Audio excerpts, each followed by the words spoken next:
தேவனோட வார்த்தை நமக்கு மறைஞ்சு இல்லைங்க, நமக்கு வெளிப்படுத்தப்பட்டிருக்கிறது. கிறிஸ்துவானவனோட ஞானமா இருக்கிறதுனால அது நமக்கு மறைஞ்சில்லை, நமக்காக மறைக்கப்பட்டிருக்கிறது. இவைகளால் ஞானத்தையும் போதகத்தையும் புத்திமதியும் உணர்ந்து 3ல விவேகம், நீதி, நியாயம், நிதானம் என்பவைகளை பற்றிய உபதேசத்தை அடையலாம். ஞானத்தை பெறணும், புத்திமதியை பெறணும் என்றால் பிரதானமான காரியம் உபதேசம், டீச்சிங்கை நிராகரிக்கிறோம், உபதேசத்தை நிராகரிக்கிறோம் என்றால் நாம் ஞானத்தை அடையவே முடியாது. பிள்ளைகள் ஞானத்தில் நடக்கணும் என்றால் பிள்ளைகளுக்கு கர்த்தருடைய வழிகளை குறித்து போதிக்கணும். நேரம் எடுத்து பைபிள் இப்படி சொல்லுது, வசனம் இப்படி சொல்லுதுன்னு ஒவ்வொரு காரியத்தை குறித்து நாம் போதிக்கணும். ஞானத்தின் வழிகள் ஆப்ரேட் பண்ணுறோம் என்றால் அது ஜீவன். நம்முடைய சொந்த ஞானத்தில் நம்முடைய பார்வையில் எது ஞானமாக தெரியுதோ அது நடத்துகிறோம் என்றால் அது ஆசீர்வாதம் கிடையாது. 6ஆம் வசனத்தில் நீதிமொழியும் அதன் அர்த்தத்தையும் ஞானிகளின் வாக்கியத்தையும் அவர்கள் உரைத்த புதை பொருள்களையும் அறிந்து கொள்வான் இருக்கு. புதை பொருள்னா மறைக்கப்பட்ட புதை பொருள். தேவனோட வார்த்தையில் ஈடுபாடே இல்லாத மனுஷன், உலக மனிதனுக்கு தேவனோட வார்த்தை புதை பொருள். புதை பொருள்னா அவனுக்கு மறைக்கப்பட்டிருக்கிறது, அவனுக்கு விளங்காது.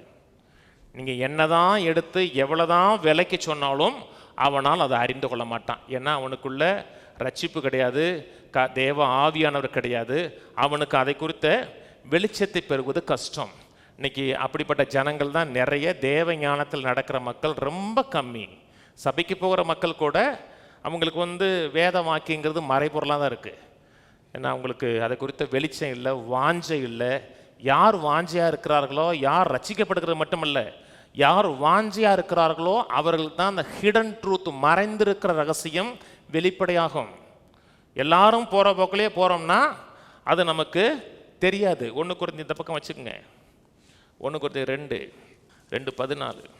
ஜென்மஸ்வாபமான மனுஷனோ தேவனுடைய ஆவிக்குரியங்களை ஏற்றுக்கொள்ளான். அவைகள் அவனுக்கு பைத்தியமாய் தோன்றும். அவைகள் ஆவிக்கேற்ற பிரகாரமாய் ஆராய்ந்து நிதானிக்கப்படுகிறவைகள் ஆனதால் அவைகளை அறியமாட்டான். தேவனை அறியாத மனுஷனுக்கு தேவ ஞானம், ஆவிக்குரிய காரியங்கள் பைத்தியமாக தோன்றும். ஏன்னா அவனுக்கு கிறிஸ்து கிடையாது, ஆவியானவர் கிடையாது, அவனுக்கு மறைக்கப்பட்டிருக்கிறது. அது மட்டுமல்ல, ரட்சிக்கப்பட்டிருக்கிறோம், மறுபடியும் பிறந்திருக்கிறோம், நாமும் மாம்ச சிந்தை உள்ள மக்களாக இருக்கிறோம்னு வச்சுங்களேன்.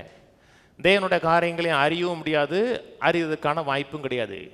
ரோமர் 8:7 சொல்கிறார், கீழ்ப்படியாமலும் கீழ்ப்படிய கூடாமலும் இருக்குது. தேவனுடைய வசனத்துக்கு, வார்த்தைக்கு கீழ்ப்படியவும் மாட்டான், கீழ்ப்படிய கூட மாட்டான். நான் சொன்னது புரியுதுங்களேங்க? தேவனுடைய காரியங்களை அறிந்து கொள்ளணும், ரட்சிக்கப்பட்டதுக்கு அப்புறமா அறிந்து கொள்ளணும்னா மனம் புதிதாகிறதுல எந்த அளவு கவனம் செலுத்துகிறோமோ, மனதை ரினியூ பண்ணுகிறோமோ அதெல்லாம் தேவனுடைய காரியங்களை அறிய முடியும். இல்லாட்டா அவனுக்கு பைத்தியமாக தோணும். நான் சொல்கிறது புரியுதுங்களா? ஆண்டவர் சொன்னார், நீ ஜீவனை பெற வேண்டுமென்றால் ஜீவனை இழக்கணுன்னாரு. சொன்னாரா? தன் ஜீவனை காத்து கொள்ள நினைக்கிறவன் அதை இழந்து போவான், தன் ஜீவனை விடுகிறவனோ அதை பெறுவான்னாரு. உலக மனிதனை சொல்லி பாருங்க, பைத்தியக்காரத்தனமாக இருக்குது. ஜீவனை விட்டுட்டுனா எப்படி ஜீவனை பெற முடியுமா? உங்களோட கீழான லைஃப்பை இழந்தீங்கன்னா அவர் கொடுக்குற மேலான லைஃப்பை பெற்றுக்கொள்ள முடியும். ஆண்டவர் சொன்னார் லுக் 6:38, கொடுங்கள் அப்பொழுது கொடுக்கப்படும். உலக மனுஷன் சொல்லி பாருங்க, இது என்ன பைத்தியக்காரத்தனமாக இருக்குமா? கொடுத்தா எப்படி கொடுக்கப்படும்? கொடுத்தா என்ன செய்யும்? போயிருமா? உலக மனுஷனுக்கு கொடுத்தா கொடுக்கப்படும் தெரியாது, உலக மனுஷன் கொடுத்தா போயிருமா? ஆண்டவர் சொன்னார், கொடுங்கள் அப்பொழுது கொடுக்கப்படும், அமுக்கி குலுக்கி சரிந்து கொள்ளும்படி நன்றாக இழந்து ஒரு மடியிலே போடுவார்கள். இது தேவனுடைய ஞானம். தேவனுடைய ஞானம் உலக மனிதனுக்கும் மறைஞ்சிருக்கிறது, ஜென்ம சுவாபத்தில் நடக்கிற மனிதனுக்கும் மறைஞ்சிருக்கிறது. ஞானத்தை குறித்த வாஞ்சி உள்ள மனிதனுக்கு, அதை அறிவை தேடுகிற மனிதனுக்கு அது திறந்து காமிக்கப்படுகிறது. ஆண்டவர் சொன்னார், உள்ளவன் எவனோ அவனுக்கு கொடுக்கப்படும், இல்லாதவனுக்கு உள்ளதும் எடுக்கப்படும்னாரு. இது நம்ம ஏற்றுக்கொள்ள மாதிரியா இருக்கு? உலக ஞானம் வேற, தேவ ஞானம் வேற. உங்களுக்கு கர்த்தர் ஒரு வரத்தை கொடுத்துருக்கிறாரு, ஒரு தாளந்தை கொடுத்துருக்கிறாரு. அதை சரியான விதத்தில் நீங்கள் பயன்படுத்துறீங்கன்னா உங்களுக்கு மேலும் கொடுக்கப்படும். அது நீங்கள் கர்த்தர் என்ன கொடுத்தாரோ அதை சரியான விதத்தில் நீங்கள் பயன்படுத்தலைன்னா அந்த இருக்கிறது உங்கள் வாழ்க்கையில் யூஸ்லெஸ்ஸாக இருக்கும். அப்படி என்ன இருக்குன்னே தெரியாது உங்களுக்கு கடைசியில்.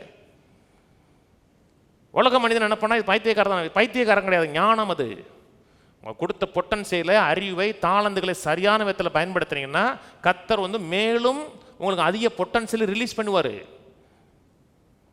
சொல்றது புரியுதுங்களா? இது முழுக்க முழுக்க ஞானம். முன்னைக்கு இருக்க மனுஷன் என்ன சொல்றான்னா, காசை இல்லாட்ட கிரெடிட்ல வாங்குறான். காசு இருக்க பொருள் வேணும்ல, ஆசையா இருக்குல்ல, ஃப்ரிட்ஜ் வேணுமா, ஏசி வேணுமா, வாருங்கள் 0 EMI கொடுக்கப்படுமா. போட்டு பாருங்க, 0 கொடுக்கறதுக்கு அவன் பைத்தியக்காரனா இருக்கான். 0 எவனுமே கொடுக்க முடியாது. கடைசியில் கூட்டி பார்த்தீங்கன்னா ஒரு வருஷத்தில் 7,000 5,000 போயிருக்கு. அதில் இன்னைக்கு உலகம் முழுதும் கிரெடிட் கார்டில் இருக்கு. எவ்வளோ காசு இருக்கிறதோ அதை பயன்படுத்துனீங்கன்னா ஞானத்தில் ஆப்ரேட் ஆகிறீங்கன்னு அர்த்தம். சொன்னது புரியுதுங்களா? தேவனோட வார்த்தை நமக்கு மறைஞ்சு இல்லைங்க, நமக்கு வெளிப்படுத்தப்பட்டிருக்கிறது. கிறிஸ்துவானவனோட ஞானமாக இருக்கிறதுனால அது நமக்கு மறைஞ்சில்லை, நமக்காக மறைக்கப்பட்டிருக்கிறது. நான் சொன்னது நமக்கான தெரியுமா? ஒரு நல்ல ஒரு பொக்கிஷம் இருக்குது, விலையேறப்பட்டது இருக்குது, யாருக்கோ கொடுக்க நினைக்கிறீங்க. அந்த நேரத்தில் 2 பேர் வர்றாங்க, என்ன பண்ணுவீங்க நீங்கள்? மறைச்சு வைப்ப, அந்த வடையை வரைச்சி மச்சு வரி. அது வடை இல்லை, வடை கிடைக்கும். ஒரு அரிதான பொருள் ஒருத்தனை கொடுக்குறோம்னா அதை மறைச்சி வைப்பேன். ஏன்னா அவங்களுக்கு தான் பதில் சொல்லணும். கர்த்தர் நமக்கு மறைச்சி வைக்கல, நமக்காக மறைச்சி வச்சிருக்கிறார். நம்ம அறியணும், நம்ம அறிந்து கொள்ளணும், மறைச்சி வச்சிருக்கிறார். அது மட்டுமல்ல, நிறைய ஆபத்துகள்லேருந்து நம்ம வெளியே கொண்டு வருகிறவராக இருக்கிறார். அது நமக்கு மறைஞ்சில்ல, நமக்கு வெளிப்படுத்தி காமிக்கிறார். தீமையை வெளிப்படுத்தி காமிக்கிறார், வாழ்க்கையில் வர வேண்டிய நன்மைகளையும் காமிக்கிறார்.